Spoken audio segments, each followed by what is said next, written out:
à la droite du Père. Il est assis à la droite du Père. Il ne sera jamais Dieu, puisqu'on ne peut pas enseigner Dieu. Mais on doit comprendre peut-être à partir de Philippiens, peut-être pour qu'on puisse aussi parler un tout petit peu de Dieu.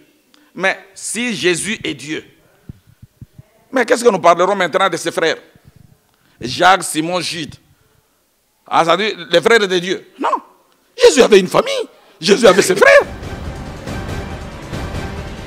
Chers téléspectateurs du micro du pasteur Bobo, partout où vous êtes à travers le monde, nous vous disons bonjour ou bonsoir, ça dépend de l'heure à laquelle vous nous regardez. Nous sommes à Bruxelles, capitale de la diaspora congolaise, mais aussi capitale de l'Europe. Nous sommes avec l'homme de Dieu, patriarche Emmanuel Ngoï. Patrice Emmanuel Ngoï, que vous aimez tant, un des grands débatteurs ici en Belgique. Nous sommes avec lui et nous allons partager avec lui. Bonjour, patriarche Emmanuel Ngoï. Bonjour, pasteur Bobo. On vous voit avec Col Pastoral. Je précise que patriarche n'est pas seul, il est avec notre bien-aimé que vous connaissez, un très bon lecteur de la Bible, mais je crois qu'il est aussi prédicateur. Mais c'est patriarche Emmanuel qui pourra nous le préciser. On vous voit avec Col Pastoral. Oui, pasteur Bobo, ce n'est pas question d'être en tenue pastorale ou en chemise. Ce qui nous amène, c'est de pouvoir annoncer la bonne nouvelle au peuple de Dieu. C'est ce qui est très important. On peut être en tenue pastorale, en chemise, mais le peuple de Dieu a besoin de la nouvelle, de la parole. Ils n'ont pas besoin de nos tenues ou de quoi que ce soit.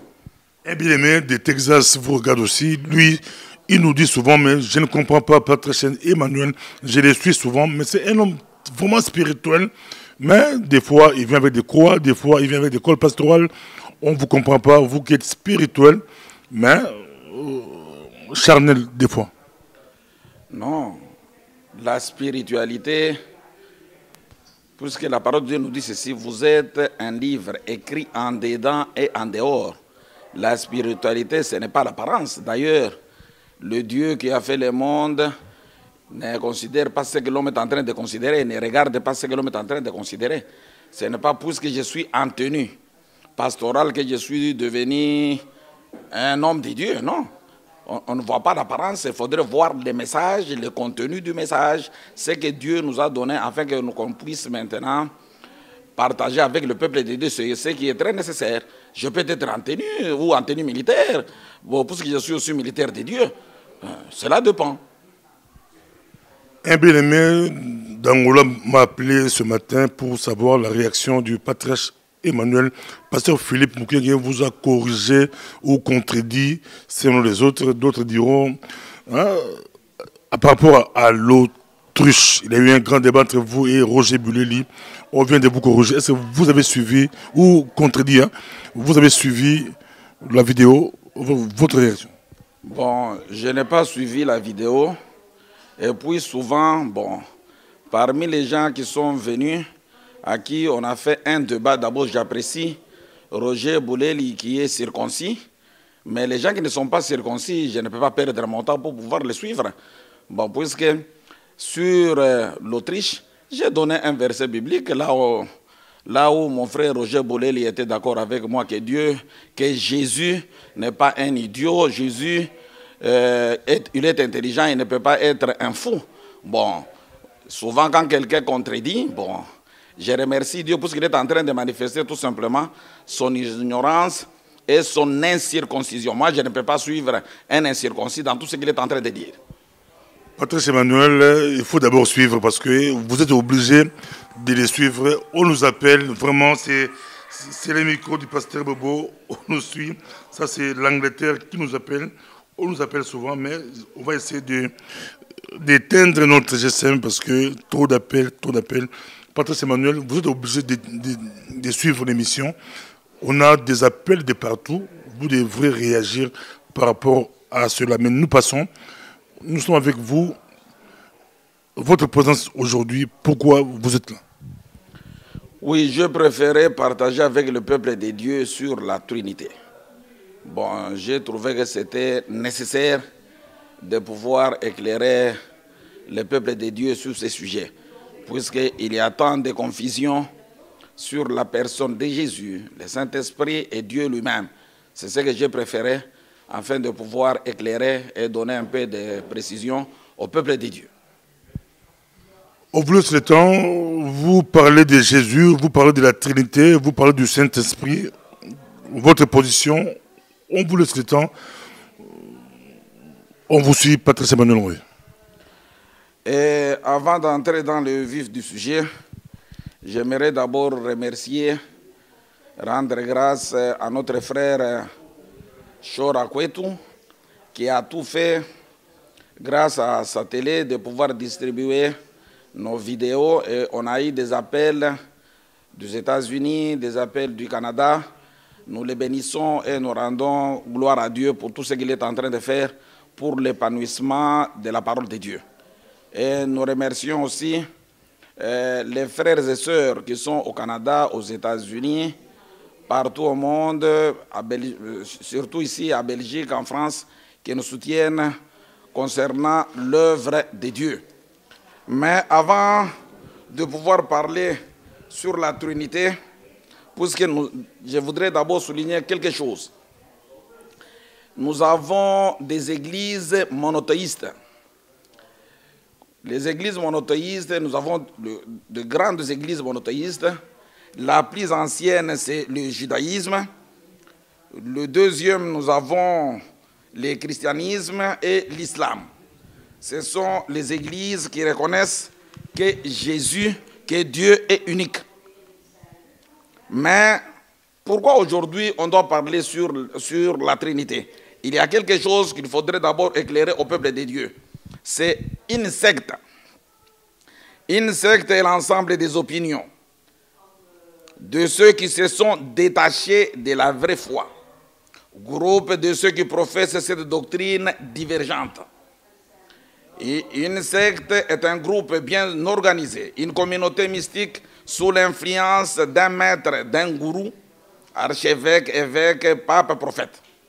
Ce n'est pas parce que ces gens sont bien organisés ou soutenus par les États, ils ont de beaux bâtiments, mais c'est une secte, parce qu'ils se sont détachés de la foi en Dieu. Là, nous pouvons lire dans 2 Pierre, chapitre 2, versets 1 à 2. 2 Pierre, chapitre 2, versets 1 à 2.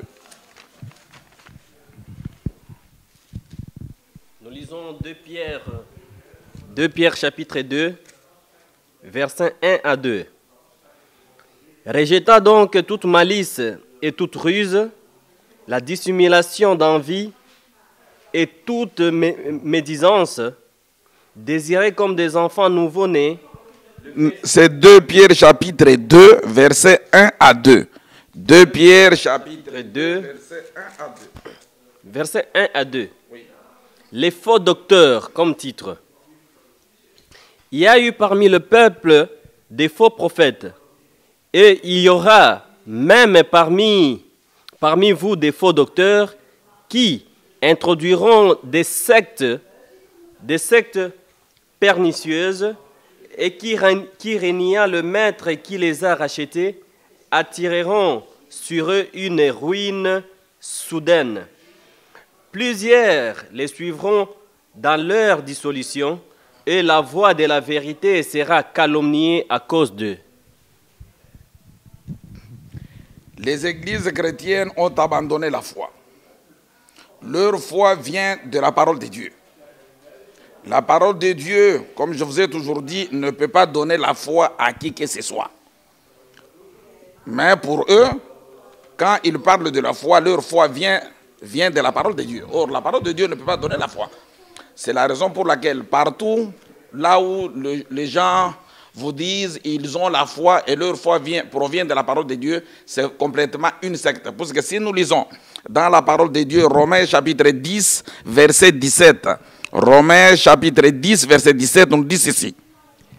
Ainsi la voix vient de ce qu'on entend, et ce qu'on entend vient de la parole de Christ. La parole de Dieu nous donne des précisions que la foi vient de ce qu'on entend, et ce qu'on entend vient de la parole de Christ. C'est-à-dire la parole de Dieu ne peut pas donner la foi à qui que ce soit. Bon, pourquoi la secte a pu pouvoir détourner le peuple de Dieu? C'est parce qu'ils ont abandonné la doctrine. Or, si nous voulons parler de la doctrine, nous disons ceci. La doctrine, c'est ce qu'on reçoit. La doctrine, c'est l'enseignement de Jésus. En lisant Matthieu chapitre 7, verset 28 au verset 29. En lisant Matthieu chapitre 7, verset 28 jusqu'au verset 29, nous dit ceci. Nous lisons Matthieu chapitre 7, verset 28 à 29. Verset 28. Après que Jésus eut achevé des discours, la foule fut frappée de sa doctrine, car il enseigna comme ayant autorité et non pas comme leurs scribes. On nous dit que les gens étaient frappés par l'enseignement de Jésus, par la doctrine de Jésus. Mais quand on abandonne la doctrine de Jésus, c'est-à-dire nous nous sommes opposés, les gens ont dévié à la parole de Dieu et c'est la raison pour laquelle le problème de la Trinité nous cause des problèmes. Nous pouvons peut-être aussi lire Actes chapitre 2, verset 42. Actes chapitre 2, verset 42. Nous lisons Actes chapitre 2, verset 42. Ils persévéraient dans l'enseignement des apôtres, dans la communion fraternelle, dans la fraction du pain et dans les prières. C'est-à-dire les gens devraient s'attacher à la doctrine, à l'enseignement de Jésus, à l'enseignement des apôtres. Est-ce que Jésus se proclamait ou Jésus s'est appelé Dieu? Qu'est-ce que Jésus a dit concernant Dieu? Qu'est-ce que la Bible nous parle concernant Jésus lui-même? Et qu'est-ce que la Bible nous parle concernant le Saint-Esprit? Mais 1 Timothée, chapitre 4, verset 1, 6 à 7. 1 Timothée, chapitre 4, verset 1, 6 à 7. 1 Timothée, chapitre 4, verset 1. Mais l'Esprit dit expressement que, dans les derniers temps, quelques-uns abandonneront la foi pour s'attacher à des esprits séducteurs et à des doctrines des démons. 7. Repousse les contes profanes et absurdes. La Trinité vient des doctrines des hommes, des doctrines des démons. C'est-à-dire, c'est un enseignement qui n'est pas de Dieu. C'est la raison pour laquelle nous voulons complètement entrer dans le vif du sujet afin de pouvoir aider le peuple de Dieu de pouvoir comprendre la Trinité. Puisque quand nous parlons de la Trinité, c'est-à-dire il y a une triade de Dieu. C'est-à-dire un ensemble de trois. C'est-à-dire les adeptes ou les disciples de la Trinité nous parlent que la Trinité, c'est la révélation des dieux en trois personnes. C'est-à-dire la révélation des dieux en trois personnes. Or, nous savons en soi que Dieu n'est pas une personne et Dieu ne sera jamais une personne. Merci beaucoup. Ça, c'est un grand débat des siècles, Trinité. Patrice Emmanuel, vous nous annoncez la couleur. Êtes-vous partisan du Dieu unique? Comme ça, les autres, les prédicateurs, les pasteurs qui nous suivent pourront facilement comprendre où vous êtes ni Dieu unique, ni Trinité, parce que vous, ces spirituels-là, on va vous suivre. Et quand vous dites que... essayez un peu de nous expliquer clairement, la Trinité a commencé quand? Par rapport à l'histoire de la Bible, par rapport à Genèse, ça a été introduit comment?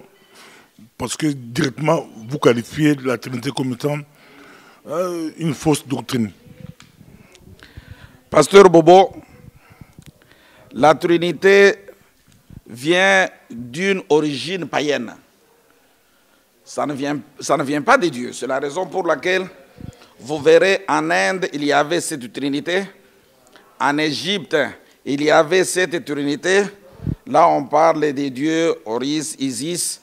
Bon, c'est vraiment, c'est une notion qui vient complètement d'une origine païenne qui n'est pas dans la parole de Dieu. La parole de Dieu, elle est très claire. Je donne par exemple, en Inde, nous avons cette triade de dieux, Brahma, Shiva, Vishnu. En Égypte, il y a Osiris, Isis et Horus. Bon, ce n'est pas dans la parole de Dieu. Bon, pour bien maintenant comprendre mon point de vue, ou ce que Dieu nous parle dans sa parole de Dieu, je préférais éclairer, d'abord donner les attributs, donner les fonctions, l'origine de Dieu, de Jésus et du Saint-Esprit. Et après l'exposé, les peuples de Dieu comprendront qu'effectivement, où est mon point de vue. À ce moment-là, je peux commencer avec Jésus. Je préférais d'abord commencer avec Jésus, son origine. Puisqu'aujourd'hui, on nous dit que Jésus est Dieu. Est-ce que Dieu a une origine? Dieu a une source? Est-ce que Dieu a commencé quelque part? Je préférais d'abord commencer avec Jésus, son origine. Est-ce que Jésus a une origine? Si Jésus est Dieu, est-ce que Dieu a une origine? L'origine, c'est le point de départ. L'époque, milieu d'où vient quelque chose. Ancêtre ou milieu humain primitif auquel remonte une génération. L'origine, c'est le commencement. La première apparition de quelque chose. Est-ce que Jésus a une origine? Est-ce que si Jésus est Dieu, est-ce qu'il a une origine? Là, on peut lire dans Michée. Michée, chapitre 5, verset 1. Michée, chapitre 5, verset 1, pour pouvoir comprendre si effectivement Jésus avait une origine, oui ou non. C'est Michée, chapitre 5. Attendez, là, je suis ici, Malachie. Oui, peut-être je peux t'aider. Et toi, Bethléem, Ephrata, petite entre le milieu de Juda, de toi sortira pour moi celui qui dominera sur Israël et dont l'origine remonte aux temps anciens, au jour de l'éternité. Ici, la Bible nous donne une précision que Jésus, à son origine, c'était dans les temps de l'éternité. Peut-être pour avoir complètement des précisions sur son origine, nous pouvons lire Proverbes chapitre 8, versets 22 à 30. Proverbes chapitre 8, versets 22 à 30. Nous lisons Proverbes chapitre 8, versets 22 à 30. L'Éternel m'a créé la première de ses œuvres. Avant ses œuvres les plus anciennes, j'ai été établi depuis l'éternité, dès le commencement, avant l'origine de la terre. Je fus enfanté quand il n'y avait point d'abîme, point source chargée d'eau, avant que les montagnes fussent affermies, avant que les collines existassent, je fus enfanté. Il n'avait encore fait ni la terre, ni les campagnes, ni les premiers atomes de la poussière du monde. Lorsqu'il disposa des cieux, j'étais là. Lorsqu'il traça le cercle à la surface de l'abîme, lorsqu'il fixa les nuages en haut et que les sources d'abîme jaillirent avec force, lorsqu'il donna une limite à la mer pour que les eaux n'en franchissent pas les bords, lorsqu'il posa le fondement de la terre, j'étais à l'œuvre auprès de lui et je faisais tous les jours délices, joie sans cesse en sa présence. Amen. Ici, la parole de Dieu nous donne une précision sur l'origine de Jésus. Jésus a une origine. Il a un commencement. Jésus, c'est la première des œuvres de Dieu. Or, Dieu ne peut pas avoir une origine. Dieu ne peut pas avoir une source. Mais Jésus a un commencement. Il a un début. Le livre de Jean, chapitre 16, verset 28, nous précise encore. Le livre de Jean, chapitre 16, verset 28, nous donne encore d'autres précisions. Nous lisons Jean, chapitre 16, verset 28. Je suis sorti du Père Je suis venu dans le monde, maintenant je quitte le monde et je vais au Père. Ici, la parole de Dieu nous donne encore de précision que Jésus est sorti du Père. Il a un débit. Ça veut dire Dieu ne peut pas avoir une source, un début, un commencement. Mais Jésus, il est sorti du Père. Et c'est la raison pour laquelle, si vous lisez Colossiens, on nous dit, c'est le premier des œuvres de Dieu. C'est l'image de Dieu. Donc, pour vous, c'est clair que Jésus est fils de Dieu, mais il n'est pas Dieu. Je donnerai peut-être des précisions après. Est-ce que si Jésus est Dieu, est-ce que Jésus reconnaît qu'il y a un Dieu? Est-ce que Jésus a un Dieu? La Bible va nous donner un peu de précision pour pouvoir effectivement comprendre si Jésus a un Dieu. Puisque si Jésus a un Dieu, il ne peut pas être lui-même Dieu. Montre-nous le Père, montre-nous le Père. Il répondit, depuis tout ce temps que je suis avec vous. Patrice Emmanuel. Je donnerai toutes les précisions possibles sur des versets où les personnes sans intelligence, sans pour autant être enseignées, qui donnent confusion. Je donnerai tous ces versets-là. Je donnerai des précisions. Mais ici, je voudrais d'abord donner un verset qui doit préciser si Jésus reconnaît qu'il y a un Dieu. Est-ce que Jésus a un Dieu? Là, nous pouvons lire dans Jean chapitre 20, verset 17. Je prends encore Patrice Emmanuel avec vous. Il va remettre, afin que tout soit. Tu connais le verset du Corinthien là? Il va remettre, afin que. Patrice Emmanuel, on vous suit, nous sommes avec vous. Ces versets complètement en détail et tu seras très très heureux. Jean chapitre 20 verset 17. Jean 20, 17. Jésus lui dit, ne me touche pas, car je ne suis pas encore monté vers mon Père. Mais va trouver mes frères et dis-leur que je monte vers mon Père et votre Père, vers mon Dieu et votre Dieu. Ah, Jésus reconnaît qu'il a un Père et un Dieu. Et il devrait monter vers son Père et son Dieu. Vers son Père et notre Dieu. C'est-à-dire, je ne sais pas si Dieu pouvait avoir un autre Dieu. Et de deux, est-ce que Dieu peut être enseigné? Est-ce qu'on peut enseigner à Dieu? Et qui peut enseigner Dieu? Est-ce que Jésus était enseigné? Jean chapitre 8, verset 28. Jean chapitre 8, verset 28. Nous lisons Jean chapitre 8. Je vais encore rebondir. Bon, rassurez-vous, on va laisser le temps au Patrice Emmanuel.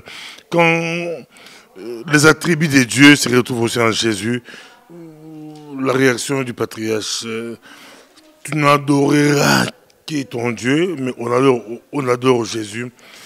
Il a accepté l'adoration. Il y a beaucoup d'attributs de Dieu. Je vous laisse la parole, Patrice. Pasteur Bobo, nous donnerons toutes les précisions possibles sur ça. Et quand est-ce que Dieu a demandé qu'on puisse adorer Jésus, la Bible nous donnera des précisions. Et ce n'est pas pour rien. Même c'est lui qui a appelé Jésus Dieu. C'est son Père lui-même. Jésus ne s'est jamais appelé Pierre. Et on comprendra pourquoi il y aura un temps que Dieu doit donner l'ordre qu'on puisse l'adorer, qu'on puisse le vénérer. La Bible nous donnera des précisions. Nous lisons Jean chapitre 8, verset 28. Jésus donc leur dit, « Quand vous aurez élevé le Fils de l'homme, alors vous connaîtrez ce que je suis, et que je ne fais rien de moi-même, mais que je parle selon ce que le Père m'a enseigné. » Ah, c'est-à-dire, la Bible nous donne des précisions qu'effectivement, Jésus a été enseigné. Maintenant, pour pouvoir répondre à ta question, je voudrais maintenant donner des précisions sur les versets qui donnent des confusions, puisque Dieu nous dit ceci. Si nous lisons Joël chapitre 2, verset 26. Joël chapitre 2, je peux peut-être lire rapidement. La Bible nous dit ceci. Vous mangerez et vous vous rassasierez. Vous célébrerez le nom de l'Éternel, votre Dieu, qui aura fait pour vous des prodiges. Et mon peuple ne sera plus jamais dans la confusion. Dieu ne veut plus que son peuple soit dans la confusion. Et c'est la raison pour laquelle il y a des versets qui apportent la confusion quand quelqu'un n'est pas enseigné, quelqu'un n'est pas envoyé par Dieu. Il peut avoir des confusions sur ces versets. Le premier verset qui donne la confusion, c'est Ésaïe chapitre 9, verset 5. Ésaïe chapitre 9, verset 5. Nous lisons Ésaïe chapitre 9, verset 5. 5. Car un enfant nous est né, un fils nous est donné, et la domination reposera sur son épaule. On l'appellera admirable, conseiller, Dieu puissant, Père éternel, prince de la paix. Oui, ce verset peut donner des confusions aux personnes ignorantes. Puisqu'on nous dit, un enfant nous est né, un fils nous est donné. Dieu ne peut jamais être un enfant. Dieu ne peut jamais être un fils de quelqu'un. Mais Jésus, c'est un enfant, c'est un fils. Et un autre verset qui donne aussi la confusion, c'est premier épître de Jean, chapitre 5, verset 20. Premier épître de Jean, chapitre 5, verset 20. C'est-à-dire, Dieu ne peut pas être un prince, Dieu ne peut pas être l'enfant d'un roi, non. Mais ici, on parle d'un enfant qui nous est né. Mais, au fur et à mesure nous partirons, on comprendra pourquoi Dieu l'a appelé Père. 1 Jean chapitre 5, verset 20. Nous savons aussi que le Fils de Dieu est venu et qu'il nous a donné l'intelligence pour connaître le véritable. Et nous sommes dans le Christ, c'est lui qui est le Dieu véritable et la vie éternelle. C'est ce que je disais, que Dieu ne peut pas être un fils, puisqu'un fils, c'est une personne de sexe masculin par rapport à son père et à sa mère. Qui est le père de Dieu et qui est la mère de Dieu? Si Dieu a un père et une mère, il n'est plus Dieu. Le verset... Mais là, vous réfléchissez comme un homme charnel parce que les autres qui vous suivent, les prédicateurs, vous diront que les choses de Dieu, pour les comprendre, il faut avoir l'esprit de Dieu. La lettre est seule, la lettre tue. Patrice Emmanuel, c'est la lettre vous a tué. Merci beaucoup, pasteur Bobo, de pouvoir comprendre. C'est-à-dire, aujourd'hui, tu viens de confirmer que les baptêmes qu'on t'a baptisés dans l'eau physique, on t'a ensorcelé. Ça, je te remercie. Je te remercie, pasteur Bobo, puisque tu viens de reconnaître que les pains que tu consommais comme le corps de Jésus, c'était de la sorcellerie. Aujourd'hui, vraiment, je te félicite et je te remercie. Puisque les gens qui parlent que Jésus est Dieu... C'est moi qui ai interviewé. C'est vraiment extraordinaire. Nous sommes avec Patrice Emmanuel. On est habitué avec ses pics. Mais si vous suivez, Patrice Emmanuel, homme spirituel, mais de plus en plus, vous avez difficulté à entrer directement dans le spirituel. Vous pataugez dans le charnel. On vous suit. Ça va faire plus de 15 minutes ou 20 minutes que nous tournons autour de Jésus. On nous suit, Patrice Emmanuel. Merci, pasteur Bobo, tu comprendras. Puisque les gens qui parlent que Jésus est Dieu, je ne sais pas, ils les parlent comment, puisqu'ils utilisent tellement les versets bibliques. C'est la raison pour laquelle j'ai préféré d'abord que les versets bibliques puissent pouvoir d'abord nous donner des détails et des précisions. Et quand on parlera spirituellement, là, tout le monde comprendra sans problème. 1 Corinthiens chapitre 15. D'abord, peut-être c'est le verset que tu parlais. 1 Corinthiens chapitre 15, verset 27 à 28. Verset 27 à 28. Dieu, en effet, a tout mis sous ses pieds. Mais lorsqu'il dit que tout lui a été soumis, il est évident que celui qui lui a soumis toute chose est excepté. 28. Et lorsque toutes choses lui auront été soumises, alors le Fils lui-même sera soumis à celui qui lui a soumis toutes ces choses, afin que Dieu soit tout en tous. Je crois que c'est le verset que le pasteur devrait donner, mais le verset ici nous donne vraiment des précisions. Dieu a tout mis sous les pieds de Jésus. Tout lui est soumis sauf Dieu. Et à la fin, Jésus lui aussi sera soumis à Dieu. C'est-à-dire, il sera soumis à ces dieux-là. Maintenant, pourquoi? Afin que tout donc, à la fin de toutes choses, on ne verra plus ni Jésus et Dieu. C'est-à-dire, à la fin de chaque chose, même maintenant, Dieu existe et Dieu est là. Et Jésus, tu as compris. Jésus vient de Dieu, il a été envoyé, on ne peut pas envoyer Dieu. Bon, maintenant, pourquoi on l'appelle Dieu? Pourquoi cette confusion dans le peuple de Dieu? Philippiens chapitre 2, versets 5 à 11. Je vous laisse la parole. Jésus, Emmanuel, Dieu parmi vous, Dieu parmi nous. Alors, vous tenez la chose, mais vous laissez la chose vous échapper.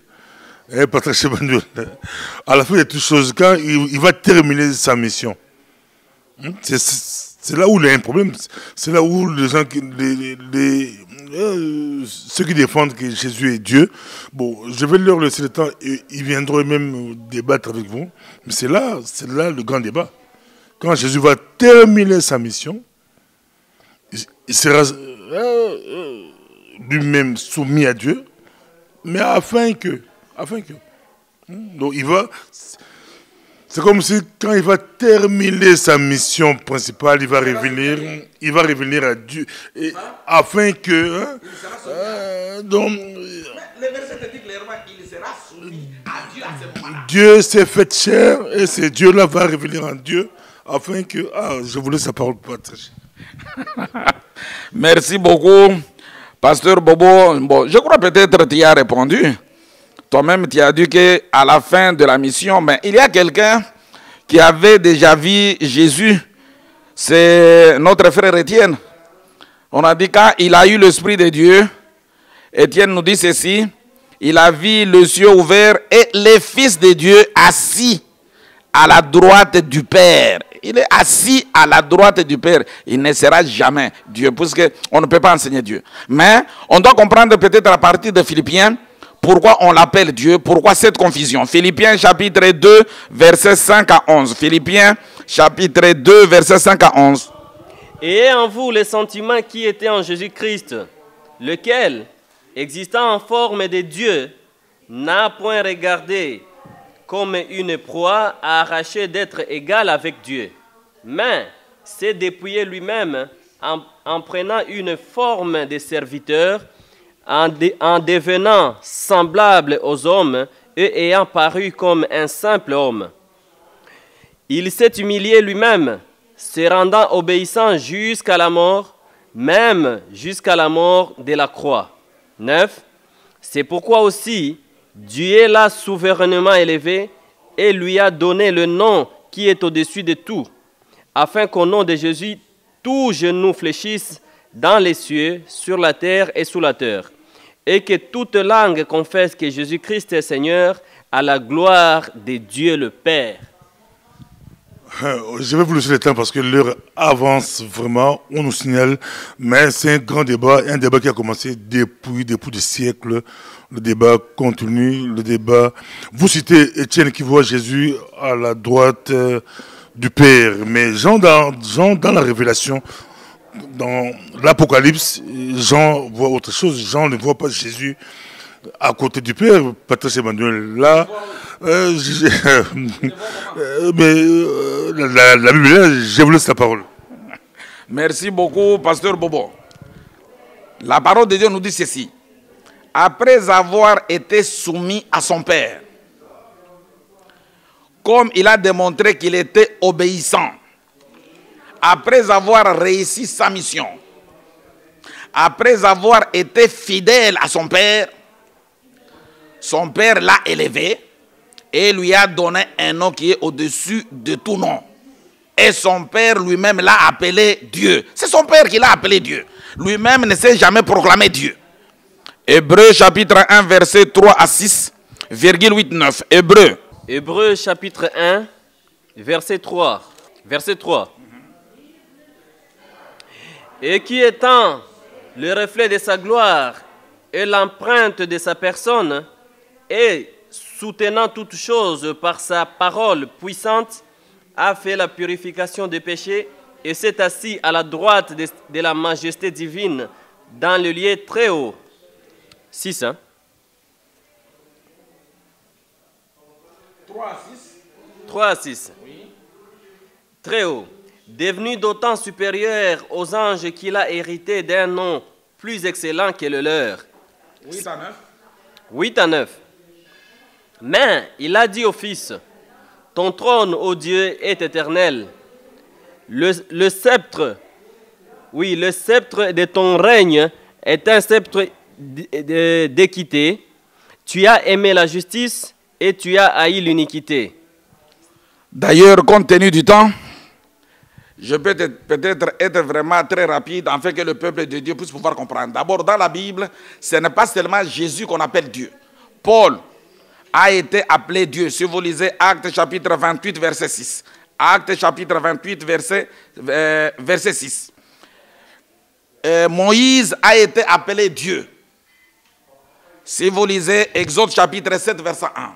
Exode chapitre 7, verset 1. C'est-à-dire, ce n'est pas parce qu'on a appelé Jésus Dieu, il n'est pas laissé le Dieu dans la parole de Dieu ou dans la Bible. Il y a plusieurs personnes qu'on appelle Dieu. Mais les attributs de Dieu, pour ne pas provoquer un débat, les attributs de Dieu, c'est autre chose, Patrice Emmanuel. Il faut éviter aussi être au contexte ou manipuler le verset.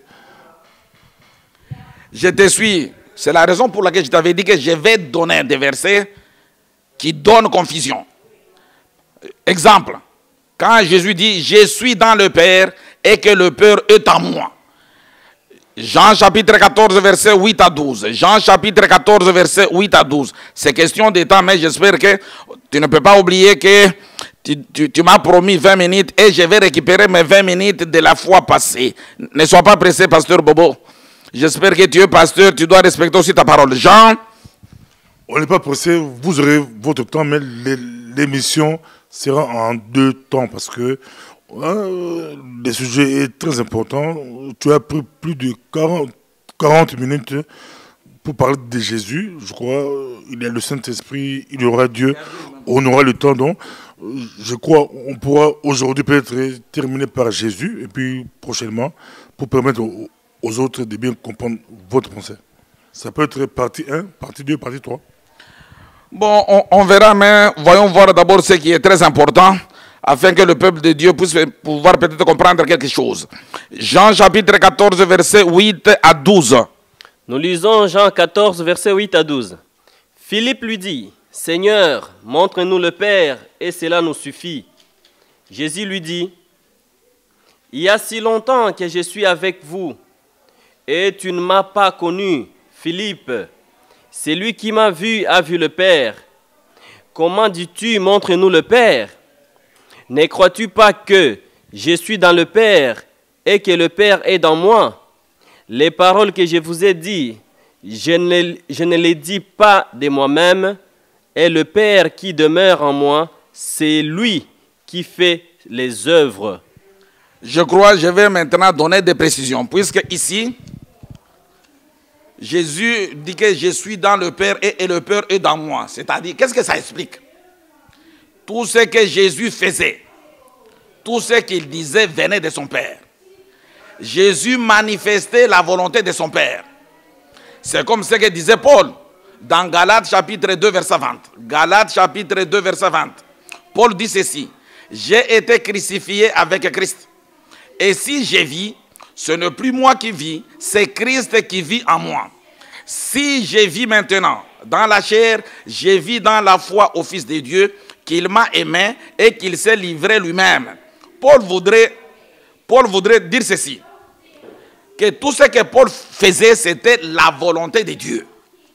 C'est-à-dire, Paul ne pouvait pas faire intervenir l'intelligence et la sagesse humaine dans la parole de Dieu. Et c'est ce que Jésus disait, que je suis dans le Père et le Père est dans moi. Est-ce que quand Paul disait que Jésus est en lui, c'est-à-dire que Paul n'existait pas, Paul n'était pas là? Non, c'est-à-dire tout ce que Paul faisait, c'était la volonté de Dieu. C'est comme un autre verset dans Genèse chapitre 2, verset 24, qui nous dit, c'est pourquoi l'homme quittera son père et sa mère, s'attachera à sa femme, les deux deviendront une seule chair. Ah, si effectivement on pouvait comprendre comme les hommes, c'est-à-dire aujourd'hui, on ne pouvait pas parler de veuve, de veuf, et on ne peut pas parler du divorce. C'est-à-dire, les seules chairs qu'on parle, c'est la même pratique, la même compréhension de la parole de Dieu. Nous avons la même connaissance et nous pratiquons la parole de Dieu de la même manière. Même Pierre, quand il avait renié Jésus, comment est-ce qu'on l'a reconnu? C'est à travers son langage. C'est-à-dire qu'ils étaient un dans leur pensée, dans la connaissance, dans la pratique et dans leur message. C'est ça les un que Jésus parlait, que Jésus ne faisait que la volonté de son Père, la mission de son Père. Il ne pouvait pas intervenir ou bien faire le contraire de la volonté de son Père. Et puis, peut-être pour qu'on puisse aussi parler un tout petit peu de Dieu. Mais si Jésus est Dieu, mais qu'est-ce que nous parlerons maintenant de ses frères? Jacques, Simon, Jude. C'est-à-dire les frères de Dieu. Non. Jésus avait une famille. Jésus avait ses frères. Bon. Et qu'est-ce qu'on parlera maintenant aussi de sa mère? C'est-à-dire c'est la femme de Dieu. Non. C'est la raison pour laquelle les gens doivent comprendre que, ainsi de maintenant, nous ne connaissons personne selon la chair. Et si nous avons connu Christ selon la chair, nous ne le connaissons plus de cette manière. Jésus, c'est la parole de Dieu. C'est cette parole de Dieu qui est en train de manifester la volonté de Dieu, la sagesse de Dieu. Compte tenu du temps, je préférais qu'on puisse maintenant aussi parler de Dieu, puisque malgré, peut-être on pouvait avoir le temps. Concernant Dieu, la Bible nous dit ceci, que Dieu est éternel. Deutéronome chapitre 4, verset 25. Dieu est éternel. Deutéronome chapitre 4, verset. Deutéronome chapitre 4, verset 35. Deutéronome 4, verset 35. 35. Tu as été rendu témoin de ces choses, afin que tu reconnusses que l'Éternel est Dieu et qu'il n'y en a point d'autre. D'ailleurs, on nous dit que Dieu est éternel.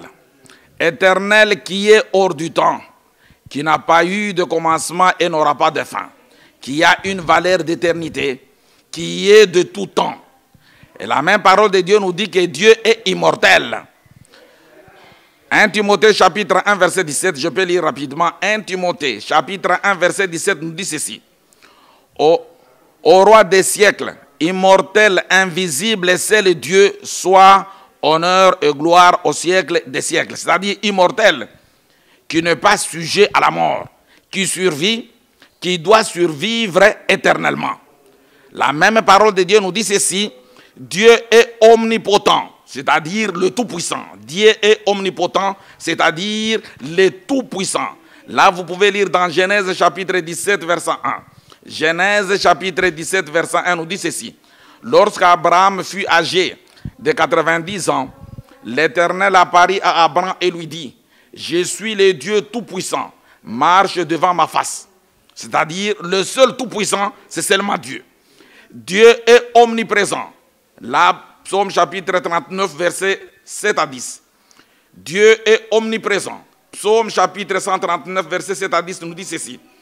Où irai-je loin de ton esprit? Et où fuirai-je loin de ta face? Si je monte aux cieux, tu y es.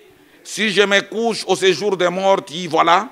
Si je prends les ailes de l'aurore et que j'aille habiter à l'extrémité de la mer, là aussi ta main me conduira et ta droite me saisira. C'est-à-dire, ça, ce sont les attributs complètement concernant Dieu. Et puis, la même Bible nous dit que Dieu est esprit. Jean chapitre 4, verset 24. Ça, vous connaissez ces versets. On vous laissera le temps de conclure la vidéo. On pourra continuer prochainement. Ça a été un plaisir de vous avoir avec nous. Mais si Moreau, est-ce que tu as une question à poser? Si je te pose juste une question, Patrice conclut ici. Patrice va conclure ici. Je ne sais pas si Moreau doit bouger pour venir ici. On laisse... je ne sais pas si tu peux... Soit tu laisses là-bas. Pasteur Bobo, ma question est celle-ci. Le patriarche a dit que Dieu n'a pas de début. Et pourquoi lui-même Dieu, il dit, je suis l'alpha et l'oméga, puisque l'alpha c'est le début. Dans la Bible, lui-même Dieu, il dit, il est l'alpha et l'oméga. C'est la seule question pour l'instant. Merci. Vous répondez à la question et puis vous clôturez l'émission. Pourquoi Dieu nous dit, je suis l'alpha et l'oméga, je suis le premier et le dernier? Je te dis ceci, Dieu en soi n'a jamais eu de début et de fin. C'est la raison pour laquelle on l'appelle éternel. C'est-à-dire, il n'est pas compris dans les temps, dans l'espace, non. Quand Dieu parle, je suis l'alpha, je suis le commencement, c'est-à-dire, il est l'alpha dans l'homme. C'est quand Dieu vient, tu viens pour la première fois. Dieu vient à l'homme dans la première fois. Qu'est-ce qu'il vient faire? Il vient créer le ciel et la terre. Et la fin, ça sera quoi? Ça sera l'oméga. L'oméga, il faudrait que Dieu habite dans l'homme. C'est-à-dire le commencement que la Bible parle, le commencement de Dieu, c'est le commencement de la parole de Dieu dans l'homme. C'est-à-dire la parole de Dieu arrive en vous.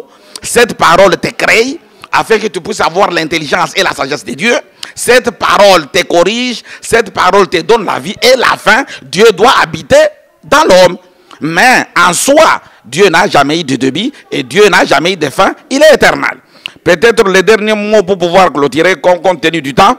C'est-à-dire, c'est seulement au Congo-Kinshasa où nous trouvons un esprit qui a un corps et qui peut aussi aller à la toilette. C'est seulement au Congo-Kinshasa et les gens admettent cela. Or, la parole de Dieu nous dit que le Saint-Esprit, c'est la force, c'est la puissance de Dieu, c'est l'intelligence et la sagesse de Dieu qui nous conduit dans l'œuvre de Dieu. C'est la raison pour laquelle Acte 1:8 nous dit, vous serez mes témoins. À Jérusalem, dans Judée, jusqu'aux... C'est-à-dire, c'est cette force-là, c'est cette puissance-là qui nous conduit pour pouvoir faire la volonté de Dieu. Le Saint-Esprit ne peut pas être un homme physique, non. C'est-à-dire, cette doctrine diabolique de pouvoir dire qu'il y a 3 personnes en Dieu, c'est complètement diabolique. C'est ce qui prouve que tu es un sectaire. Mais la Bible, même Jésus lui-même, dans son enseignement, il était précis. Il a parlé de son Père et il a parlé du Saint-Esprit qui devrait venir conduire le peuple de Dieu. Je crois que pour ceux qui auront besoin de nous, vous aviez toujours nos numéros.